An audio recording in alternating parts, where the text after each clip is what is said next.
Letter 217 by Charles Lamb. Charles Lamb to William Wordsworth, p.m. April 28, 1815.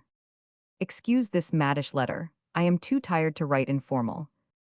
Dear Wordsworth, the more I read of your two last volumes, the more I feel it necessary to make my acknowledgments for them in more than one short letter. The night piece to which you refer me I meant fully to have noticed, but the fact is I come so fluttering and languid from business, tired with thoughts of it, frightened with fears of it, that when I get a few minutes to sit down to scribble, an action of the hand now seldom natural to me, I mean voluntary pen work, I lose all presential memory of what I had intended to say, and say what I can, talk about Vincent Bourne or any casual image instead of that which I had meditated. By the way, I must look out VB for you, so I had meant to have mentioned Yarrow visited with that stanza. But thou that didst appear so fair, than which I think no lovelier stanza can be found in the wide world of poetry.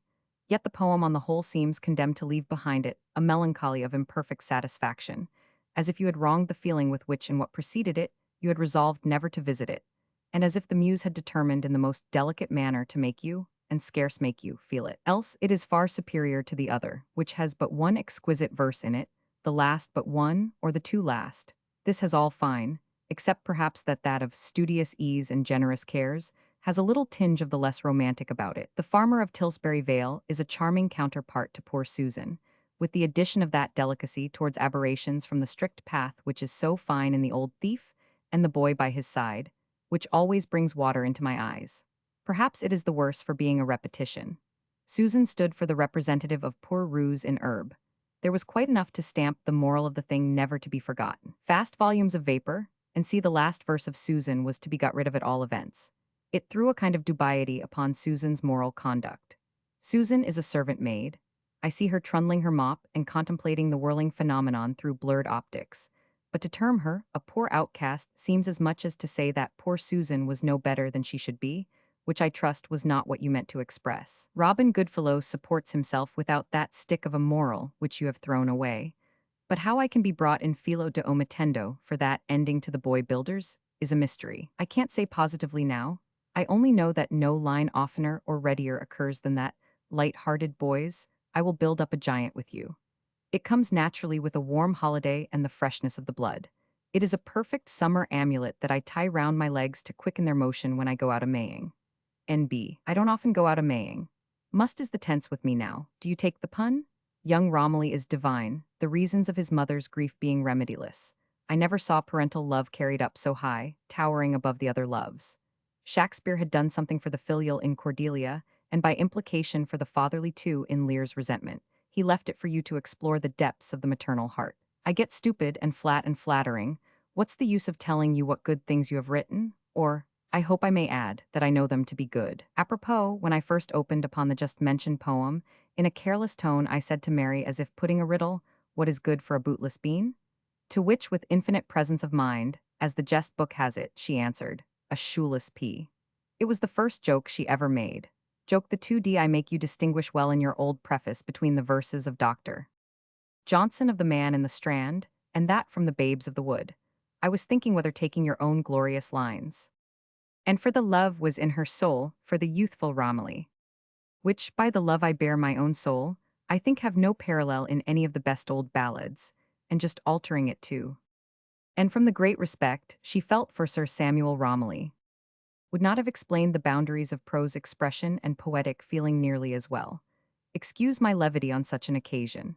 I never felt deeply in my life, if that poem did not make me, both lately and when I read it in MS.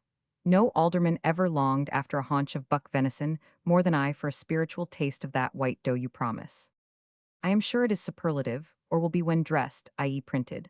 All things read raw tome in MS. To compare Magna Parvis, I cannot endure my own writings in that state.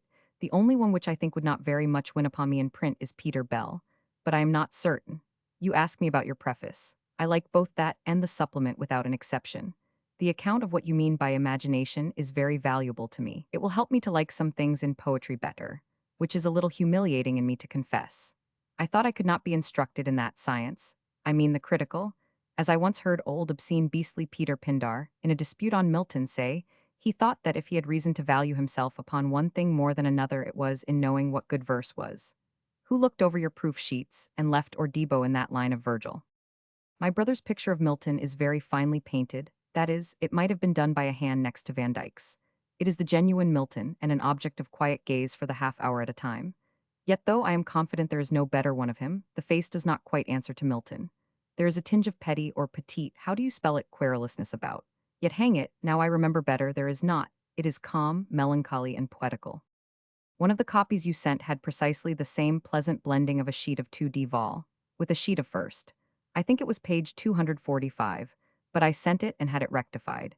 It gave me in the first impetus of cutting the leaves just such a cold squelch as going down a plausible turning and suddenly reading, no thoroughfare. Robinson's is entire, he is gone to bury his father. I wish you would write more criticism about Spencer and see, I think I could say something about him myself. But Lord bless me, these merchants and their spicy drugs, which are so harmonious to sing of, they lime twig up my poor soul and body, till I shall forget I ever thought myself a bit of a genius.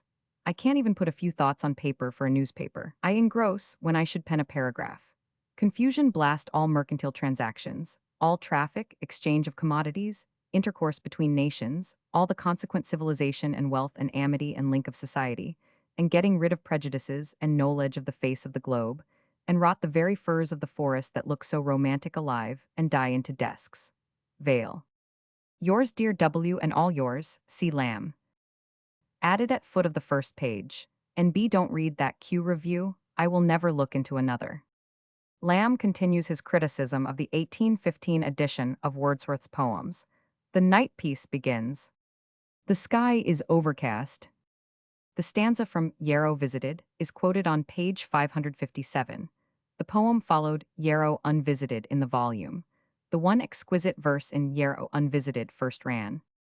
Your cottage seems a bower of bliss. It promises protection to studious ease and generous cares, and every chaste affection. Wordsworth altered to a covert for protection of tender thoughts that nestle there, the brood of chaste affection.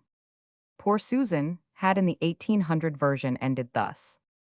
Poor outcast, return, to receive thee once more the house of thy father will open its door, and thou once again, in thy plain russet gown, mayst hear the thrush sing from a tree of its own. Wordsworth expunged this stanza in the 1815 edition. Fast volumes of vapor should be bright volumes of vapor. For the old thief see, the two thieves. Filo de omittendo. See the preceding letter, where Lamb remonstrated with Wordsworth for omitting the last lines from Rural Architecture. Wordsworth seems to have charged Lamb with the criticism that decided their removal. The pun, Canon Anger pointed out that Hood, in his Ode to Melancholy, makes the same pun very happily. Even as the blossoms of the May, whose fragrance ends in must. Young Romilly, in The Force of Prayer, which opens with the question, what is good for a bootless Benny? Later Mary Lamb made another joke, when at Mundane's farewell performance she said, Sic transit gloria Mundan. The stanzas from which Lamb quotes run, what is good for a bootless Benny? The falconer to the lady said, and she made answer, endless sorrow, in that she knew that her son was dead. She knew it by the falconer's words, and from the look of the falconer's eye, and from the love which was in her soul for her youthful Romilly. Sir Samuel Romilly, 1757–1818, the lawyer and law reformer, was the great opponent of capital punishment for small offenses. In the preface to the 1802 edition of Lyrical Ballads, etc., Wordsworth had quoted Dr. Johnson's prosaic lines.